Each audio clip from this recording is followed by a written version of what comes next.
이 시간 조용한 기도하심으로 주일 오전 예배를 시작하도록 하겠습니다.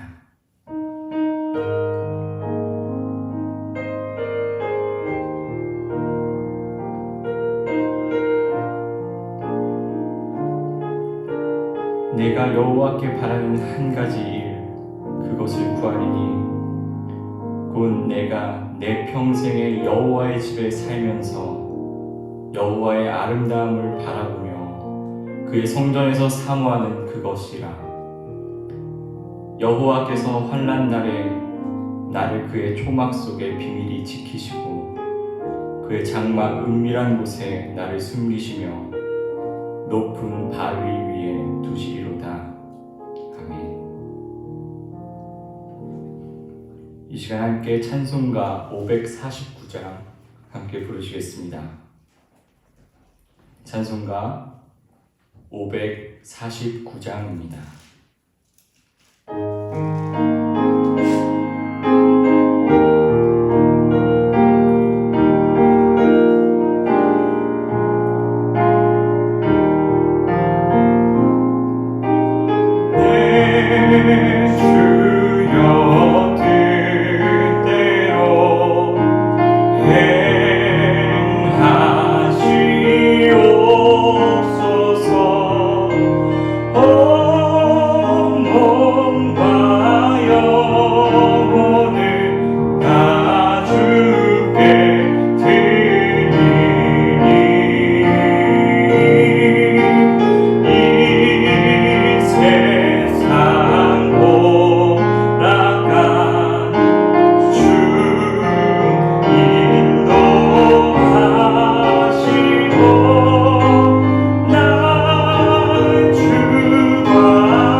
사랑과 은혜의 하나님 감사합니다.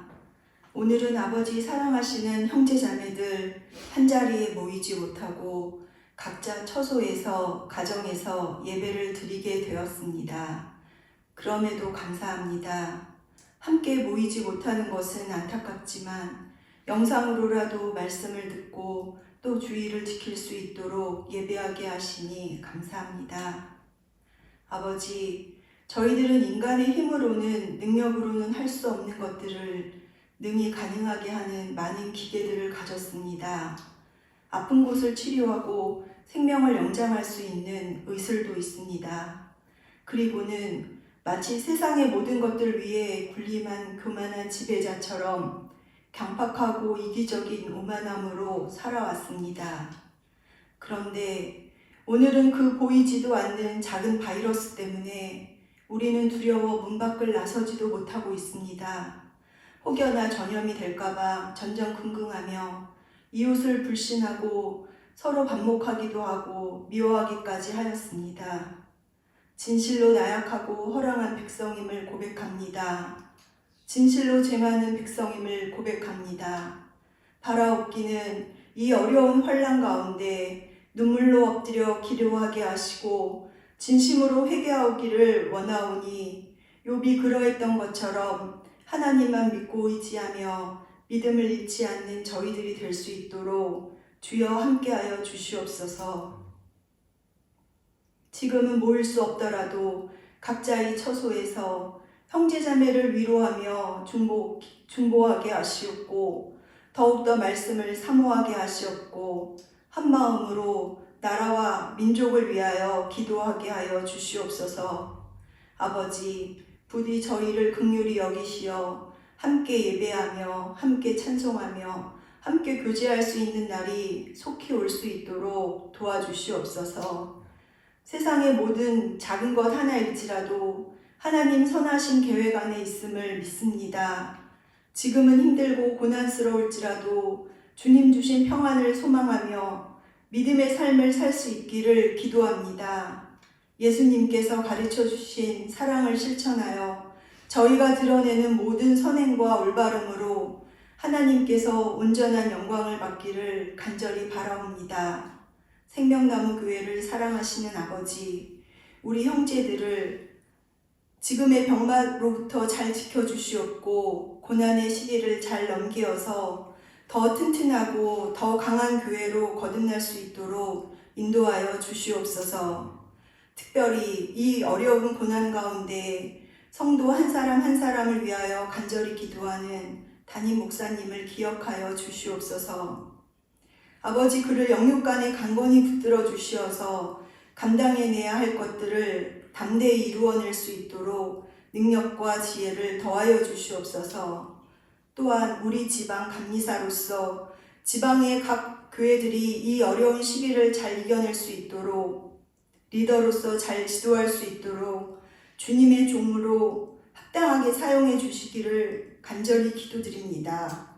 아버지, 예배의 시종을 주께 맡기오며 이 모든 말씀을 빛되신 구주 예수 그리스도의 이름으로 기도드립니다.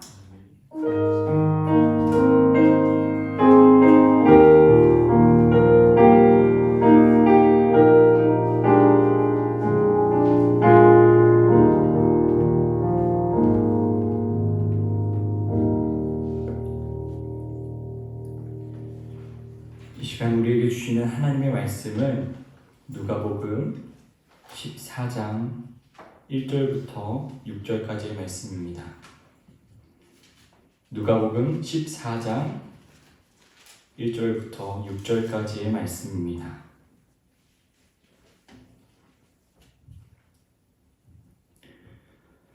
안식일에 예수께서 한 바리새인 지도자의 집에 떡 잡수시러 들어가시니 그들이 엿보고 있더라. 주의 앞에 수종병 든 한 사람이 있는지라. 예수께서 대답하여 율법 교사들과 바리새인들에게 이르시되 안식일에 병 고쳐주는 것이 합당하냐 아니하냐.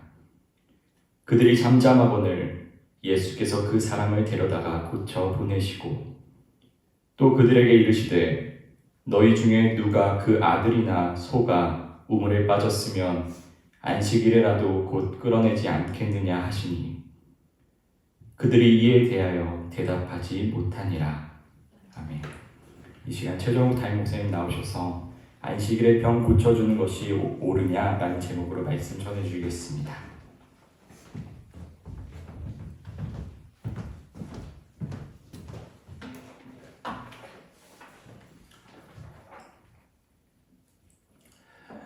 주의 이름으로 우리 생명나무 교회 모든 교우 여러분을 사랑합니다. 자, 오늘은 주님의 날입니다. 우리가 함께 모여서 예배할 수 없는 그런 형편이 있지만 이 시간에 함께 영상으로 예배 드리신 후에 오늘 중에 개별적으로 예배당에 오셔서 잠시라도 기도하시기를 바라고 또 헌금도 하실 수 있기를 바랍니다. 이번 한 주간 동안도 새벽 기도회와 수요 예배, 금요 기도회는 쉬도록 하겠습니다. 매일 저녁 5시부터 10시까지 본당을 개방합니다. 우리 교우들만 들어오실 수 있도록 관리하고 있습니다. 오셔서 하루하루 우리 하나님의 은혜를 간구하시고 나라와 교회를 무릎으로 섬기는 우리 성도 여러분 되시기를 바랍니다. 다음 주일 예배에 대해서는 금요일에 공지하도록 하겠습니다. 지난 주일 헌금하신 분들 명단을 1층 카페 게시판에 게시해 놓겠습니다. 확인하시기를 바랍니다. 우리 교회가 지원하는 국내 선교지가 우리 성남지방 선교부 요청대로 변경됐습니다. 큰기쁨교회 지성구 목사님, 전하는교회 김철 목사님, 바른교회 주원 목사님, 영종교회 김남철 목사님 이렇게 이제 이분들을 이 교회를 섬기게 되겠는데 그래서 기도해 주시길 바랍니다. 최헌영 청년이 내일 군에 입대합니다. 그래서 기도해 주시기를 바랍니다. 우리 한 번 더 기도하겠습니다. 살아계신 하나님 감사합니다. 우리 주님은 언제나 옳으시고 우리 주님은 언제나 선하시고 우리 주님은 언제나 우리를 살리시는 생명의 주인 되시는 하나님이심을 우리는 믿습니다.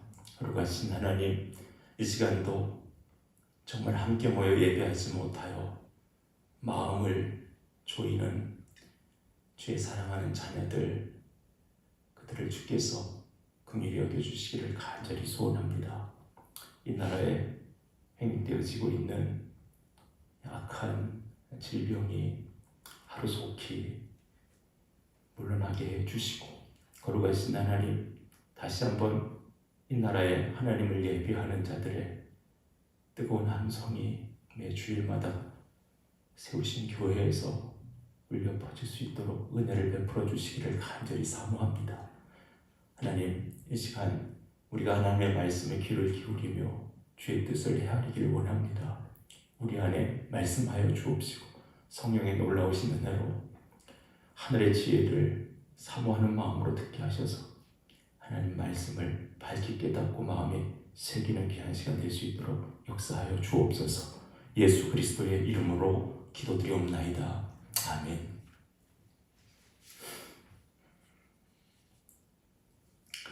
자, 우리는 언제나 옳으냐 그르냐를 따지기 좋아하고 옳고 그름을 가지고 사람을 대할 때가 많습니다.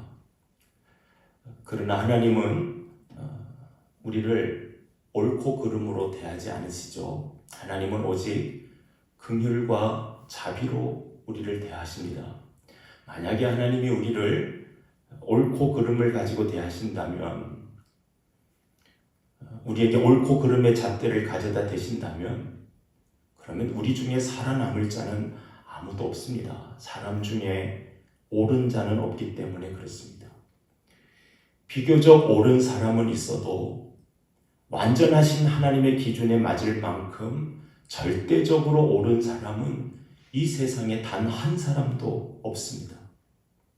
저와 여러분이 오늘도 여전히 소망 중에 살 수 있는 이유는 하나님께서 우리를 옳고 그름이 아니라 긍휼과 자비하심으로 대해 주시기 때문에 그렇습니다. 자, 하나님은 우리에게 율법을 주셨습니다.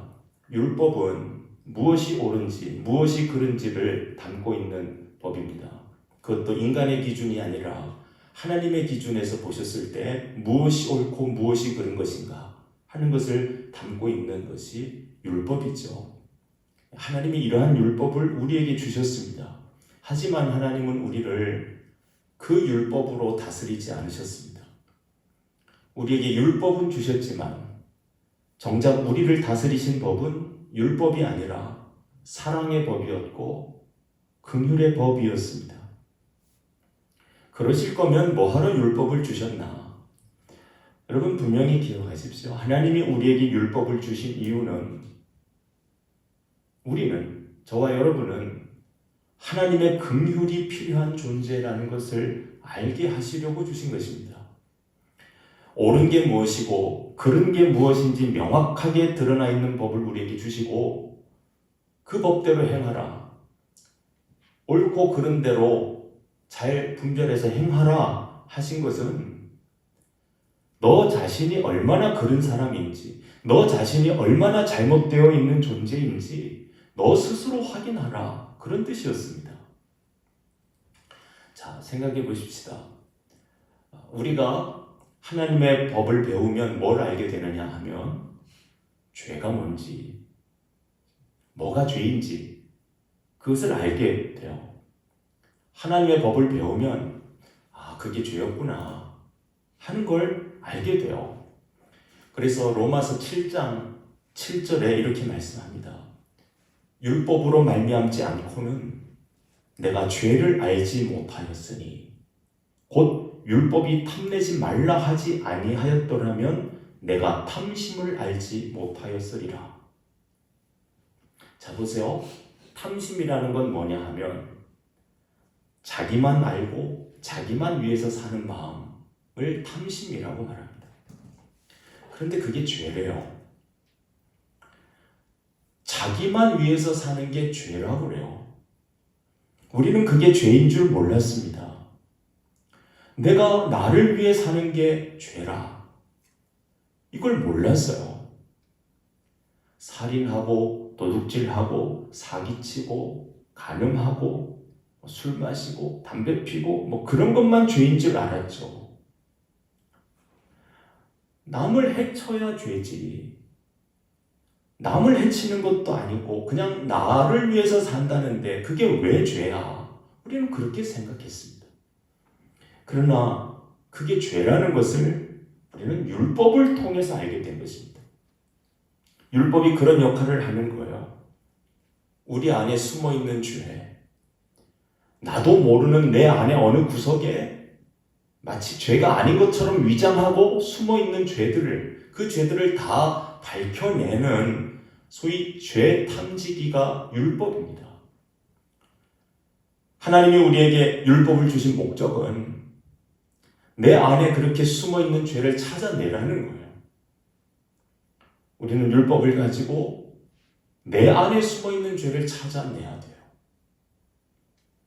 자, 그러면 율법으로 내 안에 죄를 드러내면 그러면 우리는 더 이상 그 죄를 안 짓게 되나? 율법을 통해서 이게 죄구나 하는 걸 알게 되면 그때부터는 절대로 그 죄를 안 짓고 살게 되나? 자, 보세요. 우리는 탐심이 죄라는 걸 알게 됐잖아요. 나만 생각하고 나만 위해서 사는 것은 정말 하나님이 싫어하시는 죄라는 사실을 이제는 알고 있어요. 그러면 그걸 알게 된 우리는 정말 이제는 남을 위해서만 사나요? 그렇지 않죠? 탐심이 죄라는 걸 알게 됐는데 그게 죄라는 것을 알게 되기 전이나 알게 된 후나 우리는 똑같이 탐심에 젖어서 살아갑니다. 교회를 다니면서도 여전히 나만 위해서 살아요. 신앙생활도 나만을 위해서 하는 사람들이 얼마나 많은지 몰라요. 좀 달라진 게 있다면 그냥 그전에는 몰라서 탐심의 죄를 지었고 이제는 알고도 알면서도 탐심의 죄를 짓는다는 거죠. 그거 달라졌어요. 좀 더 다르게 표현하자면 그전에는 탐심의 죄를 짓고 살면서도 떳떳했습니다. 내가 나를 위해 사는 게 당연하지. 그게 왜 죄야? 내가 다른 사람 걸 뺏은 것도 아니고 내가 열심히 일해서 내가 번 것 가지고 나를 위해 사는다는데 그게 왜 죄야? 그러면서 아주 당당하게 살았습니다. 몰랐으니까. 그런데 이제는 그게 죄라는 걸 알았어요. 율법을 통해서 배웠어요. 그런데도, 알았는데도 그 알미라고 하는 것이 나를 바꾸어 놓지 못한다고 하는 것을 경험하게 됩니다. 이제는 아는데, 그런데 여전히 나는 나를 위해 살고자 하는 욕망 앞에 매 순간순간마다 무너져요. 근데 좀 다른 건 뭐냐? 그전하고 좀 다른 것은 괴롭다는 거죠. 뭔가 찝찝합니다. 그전에 몰랐을 때는 전혀 그러지 않았는데, 그전에 몰랐을 때는 탐심을 그냥 늘 그렇게 탐심의 마음에 사로잡혀서 살면서도 늘 당당하고 떳떳했는데, 근데 이제 알고 나니까 괴롭고 찝찝해요. 이러면 안 되는데 하는 마음이 끊임없이 나를 괴롭혀요. 이건 탐심인데, 이건 나만 위해 사는 건데, 그런 생각이 들 때마다 내 안에 갈등이 생겨요. 그래서 애써 싸워보기도 합니다. 그냥 혼자 먹으려고 하다가 나눠 먹게 돼요. 혼자 쓰려고 하다가 나눠 쓰기도 해요. 나만을 위해서 뭔가를 하려던 욕심을 다 이기고 정말 남을 위해 살 때도 있어요. 그러나 잠시뿐이에요. 오래지 않아서 나는 또다시 나만 생각하고 있다고 하는 것을 발견하게 돼요. 또 넘어집니다. 이겼나 했는데 어느새 또 지고 있습니다. 또 무너지고 또 주저앉습니다. 절망을 느낍니다. 나라고 하는 존재에 대해서 철저하게 절망하게 됩니다. 그래서 결국 뭘 깨닫느냐 하면 나는 긍휼이 필요한 사람이구나. 하나님이 나를 불쌍히 여겨주지 않았으면, 하나님이 나를 긍휼히 여겨주지 않았으면 나는 정말 소망이 없는 존재구나. 그걸 깨닫게 됩니다. 그게 바로 바울 사도가 로마서 7장 22절에 토로했던 고백입니다. 나는 하나님의 법을 즐거워하는데, 다시 말하면 나는 율법을 따르고 싶은데, 그런데 내 마음에 있는 또 다른 한 법이, 무슨 법이야? 하나님의 법이 아닌 죄의 법이 나를 사로잡는 것을 보는도다. 나는 미워하고 싶지 않은데, 남을 미워하는 건 죄라고 하셨으니까 정말 나는 미워하지 않으려고 안간힘을 썼는데, 그런데 내 안에 있는 죄의 법이 또다시 나를 미움의 자리로 이끌고 가는 것을 내가 보는 것입니다. 내가 그것을 확인하게 돼요. 나라는 존재가 그렇구나. 그래서 나 자신에 대해서 또 절망합니다. 나는 죄를 짓고 싶지 않은데, 그래서 열심히 싸웠는데, 그런데 어느새 내 발은 또다시 죄의 자리로 달려가고 있고, 내 손은 또다시 어느새 죄를 짓고 있고, 내 입은 또다시 비난과 비판과 정죄를 내뱉고 있고, 나라고 하는 존재에 대해서 완전히 절망하게 됩니다. 그래서 바울은 자기 자신을 가리켜서 사망의 몸이라고 했습니다. 자기를 가리켜서 곤고한 사람이라고, 비참한 사람이라고, 나는 절망적인 존재라고 그렇게 고백했습니다. 하지만 바울의 고백은 거기서 끝나지 않았습니다. 자기를 비하하고 자기를 비난하는 절망의 자리에서 멈춰 있지 않았습니다. 바울의 고백은 예수님으로 인하여 하나님께 감사한다는 고백으로 이어집니다. 우리 주 예수 그리스도로 말미암아 하나님께 감사하리로다. 이렇게 절망적인 나에게, 이렇게 아무 소망 없는 존재인 나에게 긍휼을 베푸셔서 이러한 나를 불쌍히 여기셔서 예수님을 구원자로 보내주신 하나님께 감사하는 것입니다. 나 하나만 보면 소망이 없지만 예수님을 보고 나를 보면 그 예수님 때문에 소망을 가질 수 있음을 확인하게 되는 것입니다. 자, 보세요. 바울이 이렇게 고백할 수 있었던 것은 율법 때문이었죠. 율법이 아니었다면 바울은 자기 자신이 사망의 몸이라는 것도 몰랐을 거예요. 율법이 없었다면 바울은 자기 자신이 비참한 존재라는 것을 평생 모르고 살았을 것입니다. 그랬다면 바울은 자기가 긍휼이 필요한 사람이라는 것을 모르고 살았을 것이고, 그랬다면 그는 자기에게 예수님이 어떤 존재인지, 왜 예수님을 보내주신 하나님께 감사하며 살아야 하는지 전혀 모르고 살았을 것입니다. 그저 자기 잘난 줄 알고 살았을 거예요. 자기 안에 그런 죄가 있는지조차도 모르고 살았을 거예요. 자기가 하는 일은 다 옳은 일이라고 생각했을 겁니다. 바울은 충분히 그럴 수 있을 만한 사람이었잖아요. 바울이 얼마나 옳은 일을 많이 했습니까? 바울이 훌륭한 일을 얼마나 많이 했습니까? 그런 바울에게 율법이 정확하게 기능하지 않았다면 바울은 율법을 가지고 자기를 높이고 남을 비하하는 일에 사용했을 겁니다. 마치 오늘 본문에 등장하는 바리새인들처럼 그랬을 겁니다. 예수님께서 안식일에 바리새인 집에 들어가셨습니다. 아마도 식사 초대가 있었던 것 같습니다. 그런데 이 초대는 주님을 대접하기 위한 초대가 아니라 주님을 시험하기 위한 초대였습니다.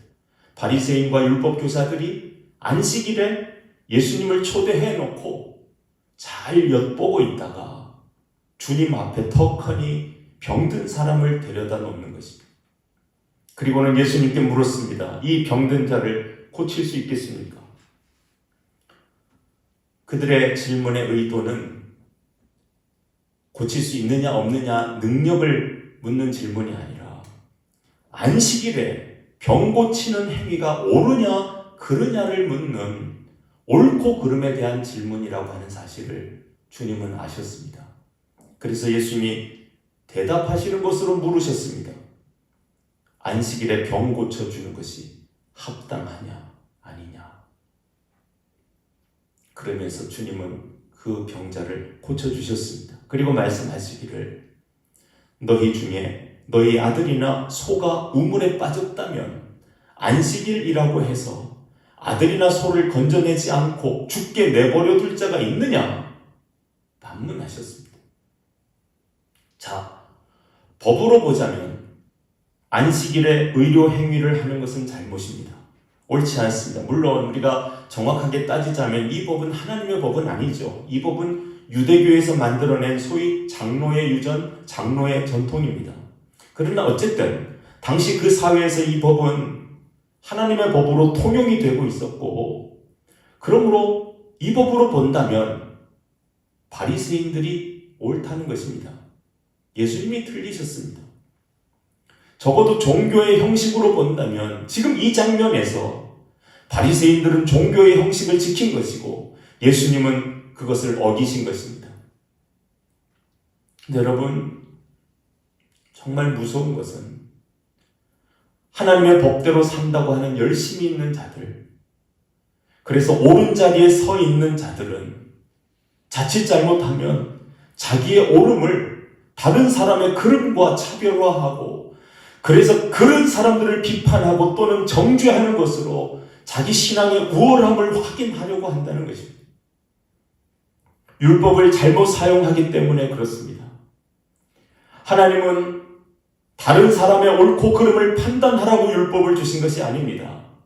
만약에 판단하려면 자기의 옳고 그름을 판단하라고 주신 것이지, 남의 옳고 그름을 판단하고 그래서 자기 자신을 그들과 차별화하고 옳지 못한 자들을 비판하고 정죄하라고 그러라고 율법을 주신 것이 아니라는 말씀입니다. 예수 믿는 사람들 속에서 자주 발견하게 되는 모습이 있습니다. 옳은 길을 갑니다. 바른 행동을 해요. 말도 옳은 말만 골라서 합니다. 진실하고 거룩합니다. 그런데 사람들이 가까이 하고 싶어 하지 않습니다. 바른데 옆에 가기 싫습니다. 그 사람이 옳은데, 맞는데, 그런데 싫습니다. 종교적으로 완벽합니다.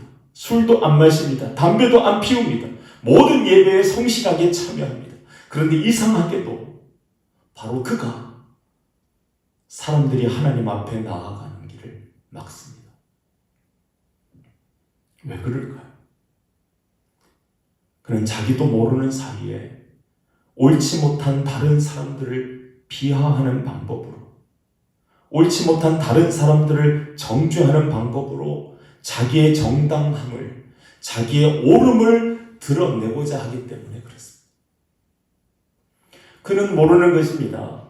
자기도 하나님의 긍휼이 필요한 사람이라는 것을 모르는 것입니다. 비교적 옳은 것을 가지고, 비교적 정당한 것을 가지고, 비교적 그러지 못한 사람들을 향하여 비난하고 정죄하는 것입니다. 오늘 본문의 바리새인들을 보십시오. 물론 이들이 예수님이 하나님이신지 모르고 덤볐다고는 하지만 결과적으로 지금 이들은 안식일의 주인 되시는 예수님과 더불어 안식일 논쟁을 벌이고 있습니다. 사람의 무지함에서 오는 교만이 사람을 이렇게까지 만들 수 있습니다. 절대적 오르신 하나님께 따지고 덤벼들 정도로 자신의 오름에 그야말로 자신하고 있는 것입니다. 그들에게 주신 예수님의 대답이 뭡니까? 하나님은 안식일이라고 하는 율법으로 우리를 대하시는 분이 아니라 물에 빠진 아들을 구해낸다고 하는 긍휼과 사랑으로 우리를 대하시는 분이심을 말씀하고 계시는 것입니다.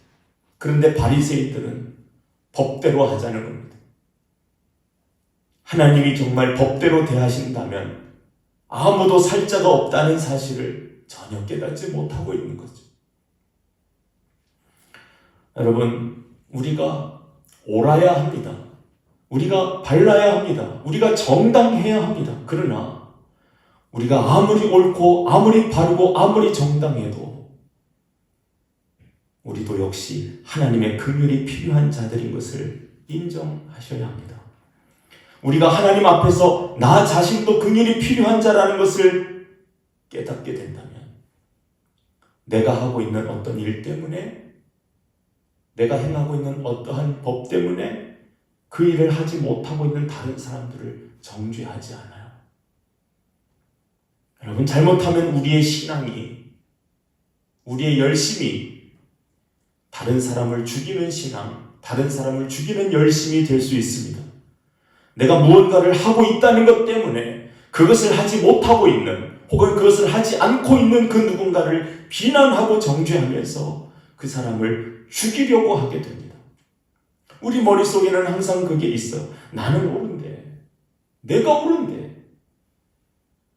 그래서 내가 옳다는 걸 확인시켜주고 싶어요. 그러려니까 다른 사람의 그름을 드러내요. 그리고 정죄합니다. 내가 옳기 위해서는 다른 사람이 틀려야 되는 거거든요. 사실은 나도 옳지 않은데, 설령 옳다고 해도 비교적 옳은 것뿐인데, 사실은 나도 너무너무 형편없는데, 나도 하나님의 긍휼이 절대적으로 필요한 존재인데,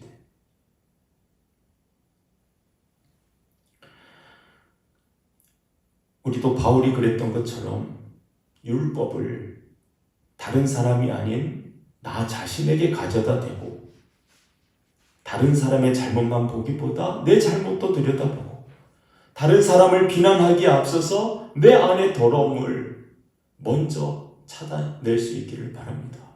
그러므로 나 자신의 비참함을 깨달으시고 죄덩어리인 나를 지금도 여전히 변함없이 사랑과 긍휼로 대해 주시는 하나님께 감사하는 우리 모두 될 수 있기를 주님의 이름으로 축원합니다. 기도하겠습니다. 거룩하신 하나님, 우리를 율법으로 대하지 아니하시고 사랑과 긍휼로 대해 주시는 하나님의 놀라우신 은혜를 감사합니다. 하나님, 우리도 우리 주님이 우리에게 그러셨던 것처럼 그렇게 살기를 원합니다. 우리도 나의 옳음을 드러내기 위하여 법을 가지고 다른 사람들을 비판하고 정죄하기보다 나 역시 하나님의 긍휼과 자비가 필요한 사람임을 늘 깨닫고 고백하면서 모든 사람들을 사랑과 긍휼로 대하게 하여 주시옵소서. 그 교만이 하나님께조차 당돌하게 덤벼들었던 바리새인들의 모습과 같이 나타나지 않게 도와주시고 더욱더 겸손하고 낮아지는 마음과 자세로 다른 사람들을 살려내는 우리의 신앙과 우리의 열심이 되게 하여 주시옵소서. 지금은 우리 주 예수 그리스도의 크신 은혜와 하나님 아버지의 무한하신 사랑하심과 보혜사 성령님의 내주감화 감동 교통하심, 사랑하는 생명나무 교회 모든 교우들 머리 위에 이제로부터 영원토록 함께 하옵시기를 간절히 축원하옵나이다. 아멘.